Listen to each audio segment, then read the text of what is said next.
សួស្តីអ្នកគ្នានឹងយើងមកសម្រាយភាពបន្តទៀតតោះកម្រងរងចាំយូរចាប់ដើមតែម្ដងទៅយ៉ាងស្ទងគេគិតក្នុងចិត្តថាហ្វាំងចាំងមូតើឯងជាមនុស្សប្រភេទណាទៅឯកន្លះឆ្នាំមុនបរិវេណសាកលវិទ្យាល័យយ៉ាងស៊ូបានដើរត្រឡប់ទៅផ្ទះវិញហើយក៏បានជ្រួតជួបជាមួយនឹងមិត្តភក្តិយ៉ាងស៊ុនបាននិយាយទៅថាលីវ៉ៃពេលនោះអ្នកដែលឈ្មោះលីវ៉ៃគេទៅថាខាន់ជួបគ្នាយូរហើយយន់ណាស៊ុនយ៉ាងស៊ុនបន្តទៅថាហេតុអ្វីបានជាលោកនៅឯនេះលីវ៉ៃក៏ទៅវិញថាកាលពីឆ្នាំមេសប្តាហ៍ចុងក្រោយខ្ញុំបានប្រាប់លោកឲ្យថាខ្ញុំនឹងក្លាយជានិស្សិតផ្លាស់ប្ដូរនៅទីនេះប៉ុន្តែវាមិនបានកើតឡើងទេខ្ញុំមានអារម្មណ៍ថាសោកស្ដាយដូច្នេះខ្ញុំចង់មកមើលសម្លាបន្តិចតើមានការអ្វីមិនទេយ៉ាងស៊ុនបានទៅវិញទៅថាហេតុអ្វីបានជាគេផ្លាស់ប្ដូរមនុស្សអញ្ចឹងគេនិយាយដោយសុជីវធម៌ទៅកាន់មិត្តគេវ័យទៅវិញទាំងទឹកមុខមិនប្រកបប្រគាថាតើលោកចង់សម្ដៅលើហ្វាំងចាំងមូឬហាមខ្ញុំមិនដឹងថាគេប្រើល្បិចអ្វីខ្លះដើម្បីបណ្ដាប់តំណែងរបស់ខ្ញុំនោះទេគេក៏បន្តនិយាយទៅថាពួកគេនិយាយថានាយកប្រសើរប្រតិបត្តិចំពោះគេដូចជាកូនប្រុសរបស់គាត់ប៉ុន្តែណាទៅដឹងទៅថាគាត់លោកយ៉ាងសុនលោកត្រូវតែលោកគួរតែប្រយ័ត្នខ្លួនផងទៅកុំទៅចិត្តស្និទ្ធជាមួយហ្វាំងចង់មូមនុស្សប្រភេទនេះគេអីកាត់មកបច្ចុប្បន្នវិញយ៉ាងសុនបានគិតថាខ្ញុំបានដាក់ពាក្យសម្ដីមិនសមរម្យរបស់គេទុកក្នុងចិត្តទេប៉ុន្តែនៅពេលដែលខ្ញុំបានជួបហ្វាំងចង់មូជាលើកដំបូងខ្ញុំបានយកលីវ៉ៃចង់មានន័យយ៉ាងម៉េចហើយមកនៅពេលហ្វាំងចង់មូបានផ្លាស់ប្ដូរមកមុនដំបូងហ្វាំងចង់មូគេបានរៀបរាប់បន្ទប់ពេញទៅវាហើយគេក៏បាននិយាយថាសិស្សផ្ដោតក្រអូបស្រស់ស្រាយចេញពីទូណាស់ពេលនោះហ្វាំងចង់មូបានដើរទៅចិត្តនៅឯយ៉ាងសុនដែលកំពុងតែចុចកុំព្យូទ័រពេលនោះគេក៏បាននិយាយសួស្ដីទៅកាន់យ៉ាងសុនពេលនោះក៏មានភ្នែកមួយពីរគូបានសម្លឹងទៅកាន់ចាងហ្វាងតែមិនព្រិចភ្នែកចាងមូបាននិយាយទៅកាន់យ៉ាងសុនថាលោកកំពុងធ្វើប្រធានបទនេះឬ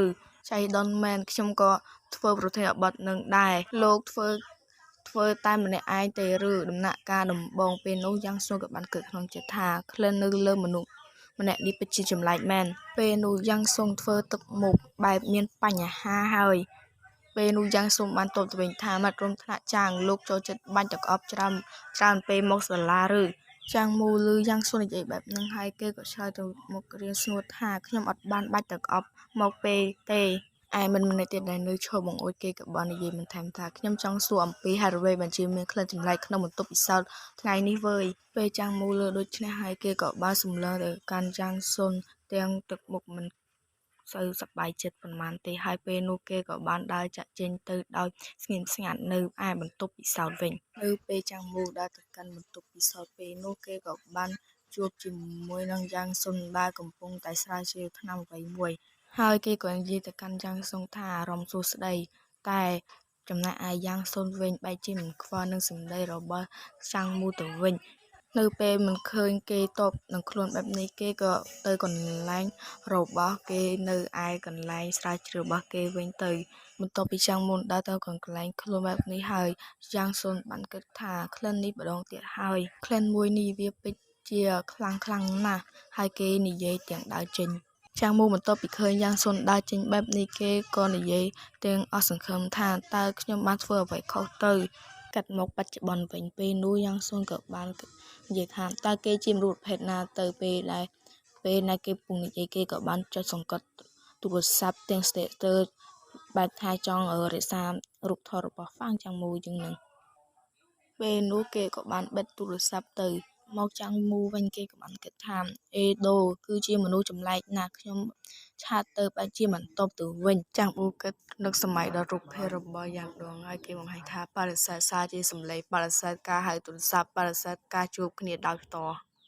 ចាំងវូបានបន្តគិតទៀតទៅថាគេឆ្លើយយឺតណាស់ហើយមិនចូលចិត្តផ្ញើសារជាសម្លេងឬខលមកខ្ញុំទេហើយក៏មិននិយាយថាចង់ជួបគ្នាដោយផ្ទាល់ដែរខ្ញុំយល់ថាហេតុអ្វីបានជាមនុស្សដូចជាគេដែលមើលទៅហាក់ដូចជាមិនចង់បង្កើតមិត្តនិងទាញយកកម្មវិធីណាត់ជួបអញ្ចឹង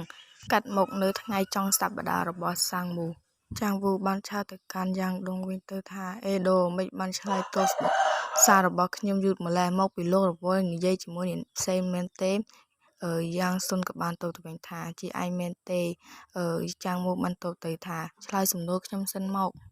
ចាំវឹកបានគិតថាអេដូមានភាពយឺតយ៉ាងណាទោះបីជាគាត់មានលក្ខកណ្ណាប់ផ្លែក៏ដោយខ្ញុំតែងតែផ្ញើសារវិញទៅគេប៉ុន្តែគេឆ្លើយតបខ្លីៗប៉ុណ្ណោះប៉ុន្តែតាមរយៈការខិតខំប្រឹងប្រែងរបស់ខ្ញុំទំនាក់ទំនងរបស់យើងតែងតែជិតស្និទ្ធនាពេលថ្មីៗនេះហើយអត្រានៃការឆ្លើយតបរបស់កូនក៏បានកើនឡើងផងដែរយ៉ាងសូមបានទោសទៅវិញថាអត់ទេចុះឯងវិញ